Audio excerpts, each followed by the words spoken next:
یکم محرم امت مسلمہ کے لیے بہت بڑا دن ہے، بہت بڑا دن. یہ شہادت ہے حضرت عمر فاروق کی رضی اللہ تعالی عنہ. حضرت عمر معمولی شخص نہیں، معمولی آدمی نہیں. کچھ لوگ صدیوں کے بعد پیدا ہوتے ہیں اور کچھ لوگ ایسے ہوتے ہیں جو ایک ہی بار پیدا ہوتے ہیں، ان جیسا دوسرا پیدا ہوتا ہی نہیں، دوسرا ان طرح کا پیدا ہوتا ہی.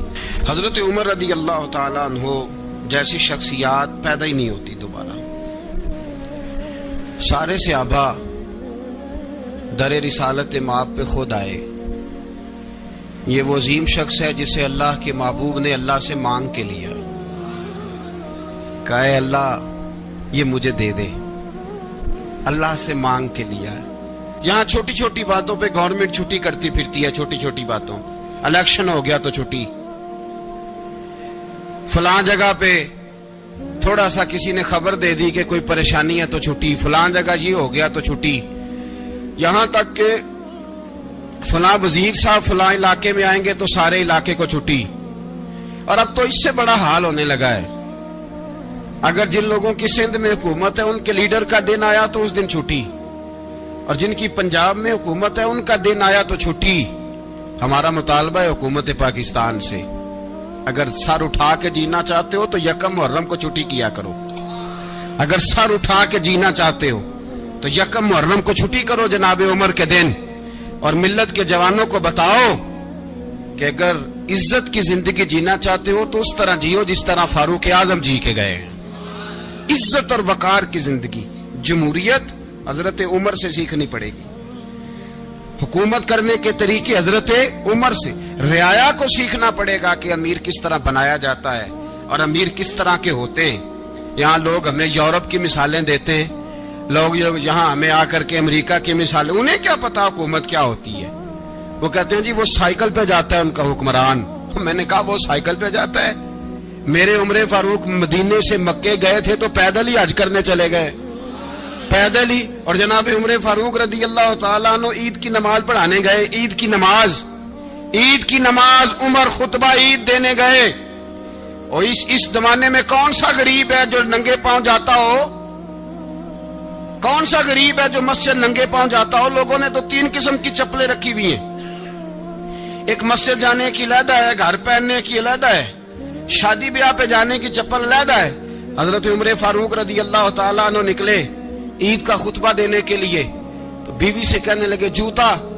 اس نے کہا صاحب اتنی دفعہ ٹوٹا ہے اب گانٹھا نہیں جا سکتا، اتنی دفعہ ٹوٹا ہے کہ اب دوبارہ پیمند نہیں لگ سکتے. تو حضرت عمر کہنے لگے چل کوئی حرج نہیں ہے، بغیر جوتے کے ننگے پیر ہی چلتے ہیں، کوئی حرج نہیں. تو کہنے لگے لوگ کیا کہیں گے؟ فرمایا چپ کر.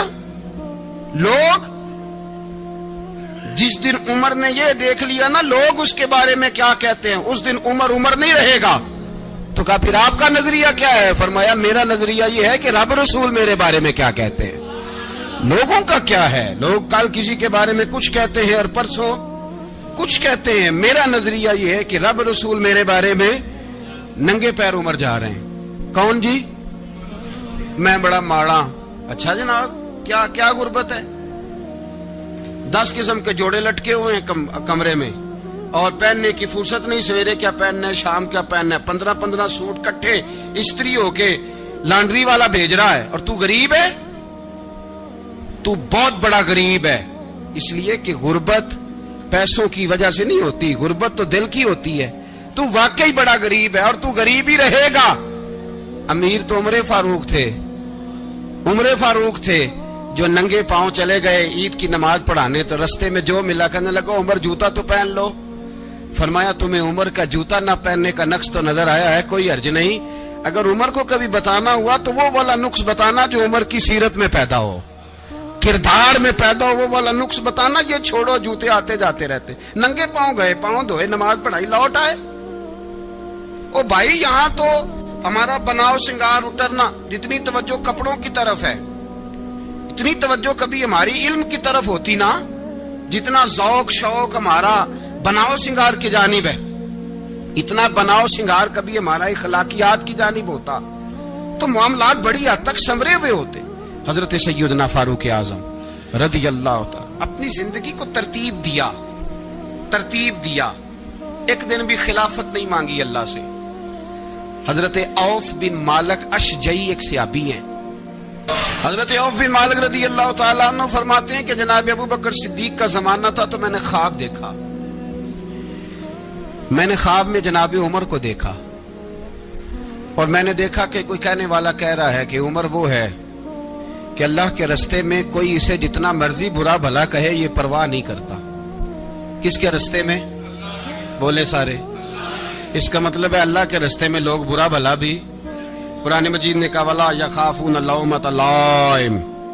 کچھ لوگ ایسے ہیں جو برا بھلا کہنے والوں کی پرواہ نہیں کرتے. آپ یقین کریں اگر پرواہ شروع ہو جائے نا تو دین کا کام ختم ہو جائے. نہ کوئی تقریر کرے، نہ کوئی تدریس کرے، نہ کوئی پیری مریدی کرے، ختم ہو جائے اگر باتوں کی پرواہ ہو. لیکن وہ پرواہ، حضرت عوف بن مالک اشجعی کہتے ہیں میں نے خواب میں دیکھا کہ عمر وہ ہے جو کسی کی پرواہ، اور دوسری بات میں نے یہ دیکھی کہ عمر خلیفہ بنے گا، اور تیسری بات میں نے خواب میں یہ دیکھی کہ عمر شہید بھی کیا جائے گا، عمر شہید بھی ہوگا. یہ میں نے 3 باتیں خواب میں دیکھی. فرماتے ہیں میں نے آ کے خواب حضرت ابو بکر صدیق کو سنائی. وہ خلیفہ تھے. وہ کہنے لگے ٹھہر جا، میں عمر کو بلاتا ہوں، اس کے سامنے دوبارہ سنانا. اس کے سامنے فرماتے میں نے بلایا حضرت عمر فاروق کو، آ کے بیٹھے. خواب شروع ہوا. کا ایک بات تو میں نے یہ دیکھی کہ آپ ملامت کرنے والے کی پرواہ نہیں کرتے. دوسرا آپ خلیفہ بنے گے. جناب عمر کہنے لگے چپ کر، ابو بکر کے سامنے ہی کہہ رہا ہے، چپ کر، خلیفہ کے سامنے ہی کہہ رہا ہے. تو حضرت ابو بکر صدیق کہنے لگے عمر اسے کہنے دو، مجھے لگتا ہے رب کی رضا یہی ہے کہ میرے بعد اگر مصطفیٰ کا منبر ملے تو عمر کو ہی ملے. اسے کہنے دو. یار یہاں تو لوگ ڈینگے مارتے ہیں، یہاں تو لوگ دعوے کرتے ہیں میرے سامنے فلانے کو بھی بٹھاؤ، فلانے کو بھی بٹھاؤ، اس کو کیا پتا، اس کو کیا پتا. یہ تو بڑکے مارنے کا دور ہے. حضرت عمر رضی اللہ تعالیٰ عنہ کو تیسری بات کہی. حضرت عوف بن مالک نے کہا آپ شہید کیے جائیں گے، میں نے خواب دیکھی ہے. نیک لوگوں کے خواب بڑی حد تک سچے ہوتے ہیں. کہا میں نے خواب دیکھی ہے. تو حضرت عمر کہنے لگے شہید تو دلیر لوگ ہوتے ہیں، شہید تو دلیر، جسے سارا زمانہ دلیر کہہ رہا ہے وہ اپنے بارے میں کیا کہہ رہے ہیں؟ کہتے ہیں شہید تو دلیر. میں تو کاہل سا آدمی ہوں، سست آدمی ہوں، میں تو اتنا کام ہی نہیں کرتا. تو یہ خواب تو نے جو ٹھیک ہے دیکھا ہے نا، پھر سے دیکھنا. تو ابو بکر صدیق فرمانے لگے عاجزی نہ کر، انکساری نہ کر، تو جو کہہ رہا ہے ٹھیک کہہ رہا ہے، لیکن مجھے سن کے شکر بھی ہوا ہے اور افسوس بھی ہوا ہے. افسوس اس بات کا کہ تیرے جیسا بطل عظیم چلا جائے گا، اور شکر اس بات کا کہ رب تجھے زندگی بھی اعزاز والی دے گا، اور شہادت کی موت دے کے اللہ تجھے موت بھی عزت والی عطا فرمائے گا. اللہ موت بھی تجھے عزت والی دے گا، تجھے کاہلوں جیسی موت اللہ. حضرت فاروق اعظم رضی اللہ. او بھائی یہاں تو اس زمانے کا سب سے بڑا مسئلہ پروٹوکول ہے. لوگوں کو پتا ہوتا ہے کامل پیر ہے، کامل مرشد ہے، لوگ نہیں جاتے. میں کسی کا مرید ہو جاؤں، میرا پروٹوکول کدھر گیا؟ پتا ہوتا ہے یہ کامل استاد ہے، میں اس کے پاس بیٹھوں گا تو میری تربیت کرے گا، لیکن لوگ شاگرد نہیں بنتے. میں کدھر گئی؟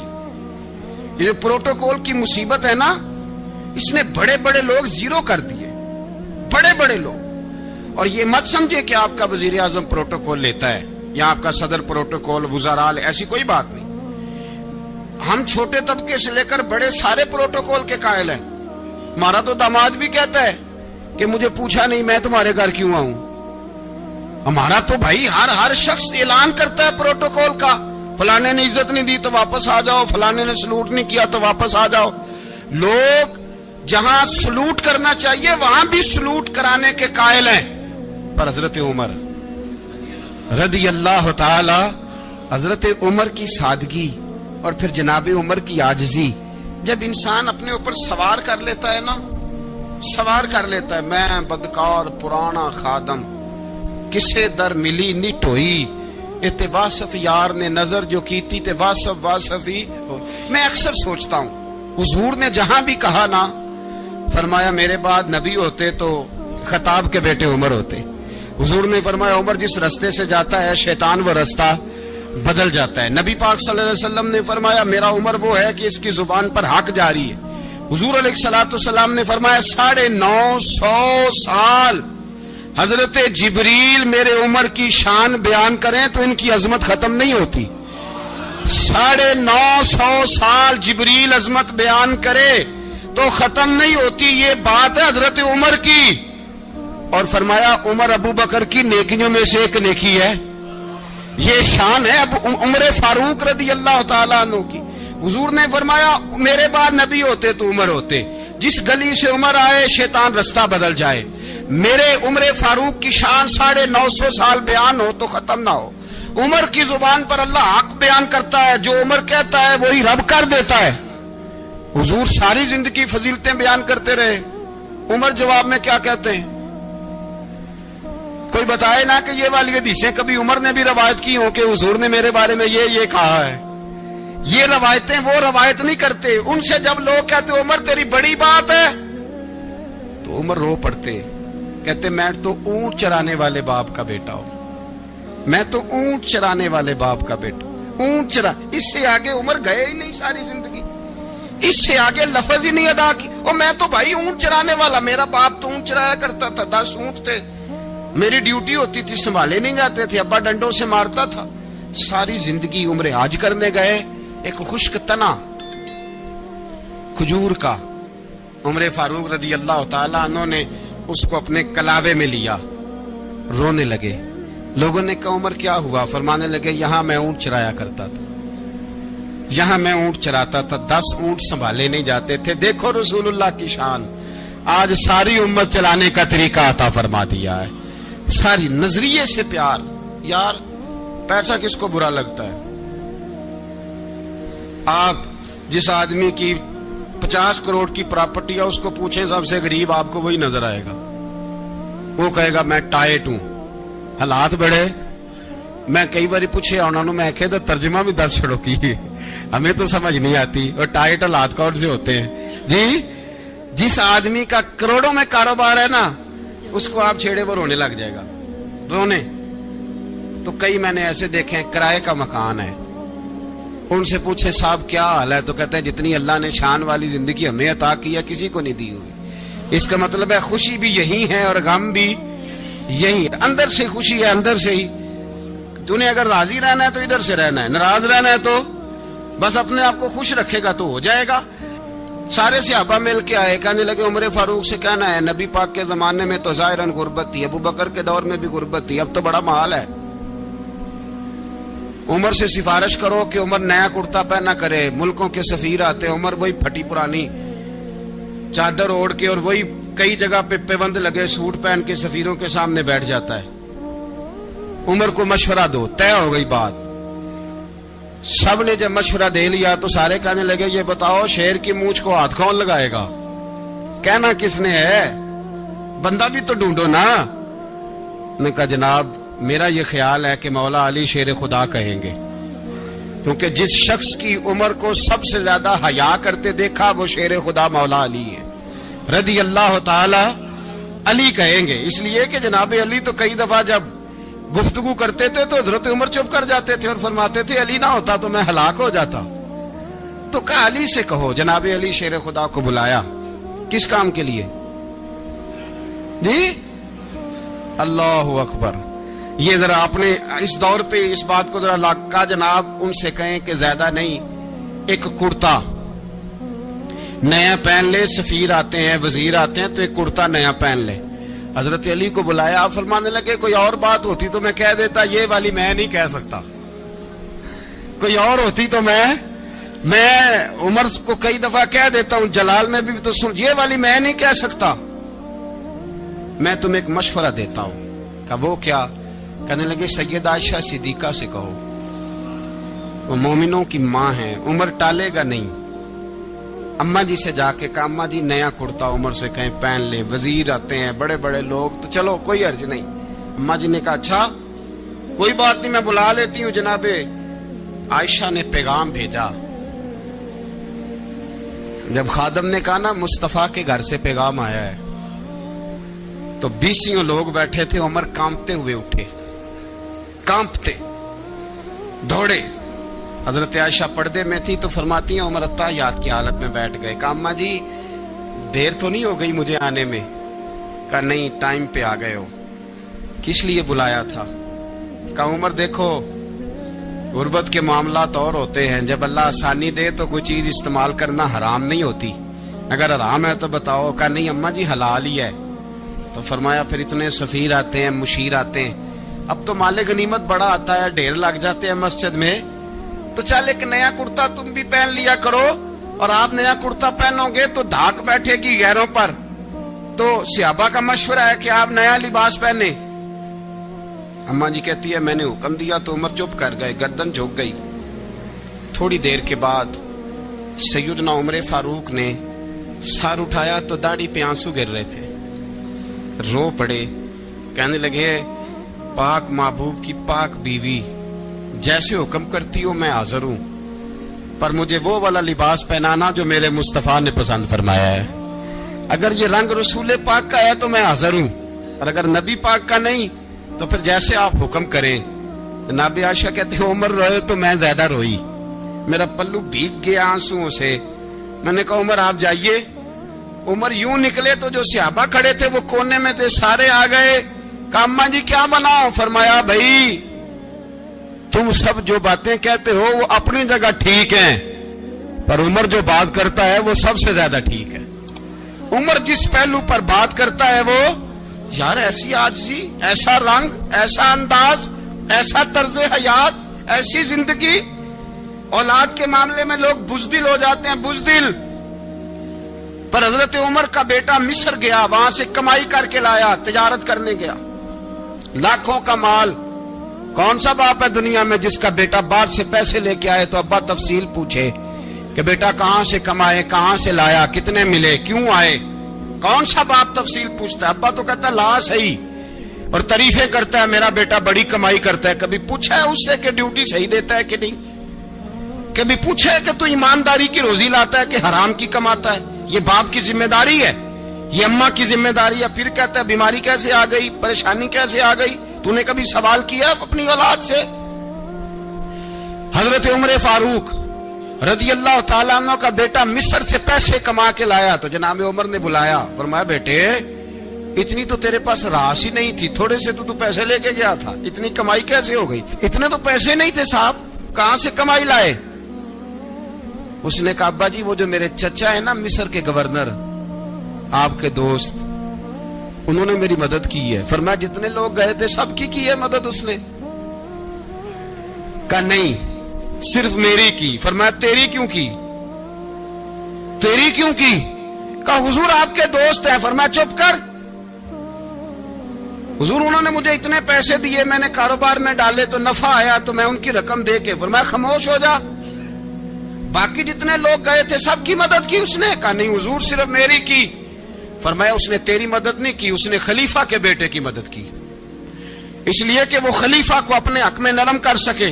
فرمایا آدھا مال تیرا ہے، آدھا مال غنیمت کا ہے، مال خزانہ کا ہے، مسلمانوں کا ہے، اس لیے کہ تو جو وہاں سے مال کما کے لایا ہے وہ اپنے باپ کے خلیفہ ہونے کی وجہ سے کما کے لایا ہے، لہذا رکھ ادھر.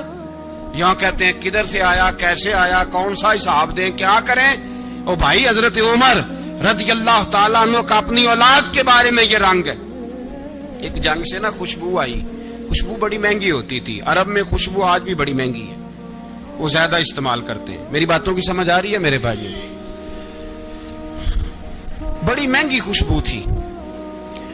جب وہ خوشبو آئی تو حضرت عمر نے کہا، گھر میں پہلے پہنچی حضرت عمر کے، چونکہ زیادہ عورتیں استعمال کرتی تھی گھر کے اندر خوشبو، مرد بھی لگاتے تھے. حضرت عمر نے اپنی بیوی سے کہا، آپ کی زوجہ تو تھی وہ بڑی خوشبو کو پسند کرتی. حضرت عمر نے اپنی زوجہ سے کہا کہ خوشبو لاؤ، میں نے ایک عورت کی ڈیوٹی لگائی ہے، وہ خوشبو تول تول کے نا تو حصہ برابر صحابہ میں بانٹ دے گی. تو آپ کی زوجہ کہنے لگی کسی بی بی کی ڈیوٹی لگانے کی کیا ضرورت تھی، میں جو موجود تھی میں بانٹ دیتی ہوں تول کے حصہ برابر. آپ نے فرمایا نہیں تو رہنے دے، تو فلانی بی بی بانٹے گی. کہا حضور میں نے بھی بانٹنی ہے، میرے پہ کچھ حق ہے؟ آپ نے فرمایا نہیں تو تفصیل نہ پوچھ، تو خوشبو دے دے کوئی اور بانٹے گی. خاتون خانہ تھی نا، کہنے لگی نہیں مجھے بھی آج آپ کو بتانا ہی پڑے گا کہ کوئی جو بانٹ سکتی ہے تو میں کیوں نہیں بانٹ سکتی. زوجہ کہتی عمر نے بات کی تو میری چیخیں نکل گئی. حضرت عمر فرمانے لگے جب تو خوشبو بانٹے گی نا تیرے ہاتھوں کو بھی لگے گی, تیرے دوپٹوں کو بھی لگ جائے گی. اگر رب کریم نے مجھ سے سوال پوچھا کہ عمر خوشبو تو مسلمانوں کی تھی, تیری بیوی کے دوپٹے کو کیوں لگ گئی, تو میں اللہ کے حضور کیا جواب دوں گا؟ اگر اللہ نے یہ سوال کیا کہ تیری بیوی نے کیوں لگائی, وہ تو حصہ تھا مسلمانوں کا, تو تو نے تیری بیوی نے کیوں لگائی؟ تو فرمایا میں نہیں چاہتا کہ اللہ کے حضور مجھے اور تجھے باز پرس ہو, لہذا کسی اور کو بانٹنے دے. زوجہ روئی اور تڑپ کے کہنے لگی عمر مجھے لگتا ہے صبح قیامت بھی تیری بیوی ہونے کی وجہ سے اللہ مجھے جنت عطا فرما دے گا, تیری زوجہ ہونے کی برکت سے. بھائی یہ معیار رکھا, خدا کی قسم ایسا شخص تاریخ میں دوبارہ نہیں آیا. اتنا بڑا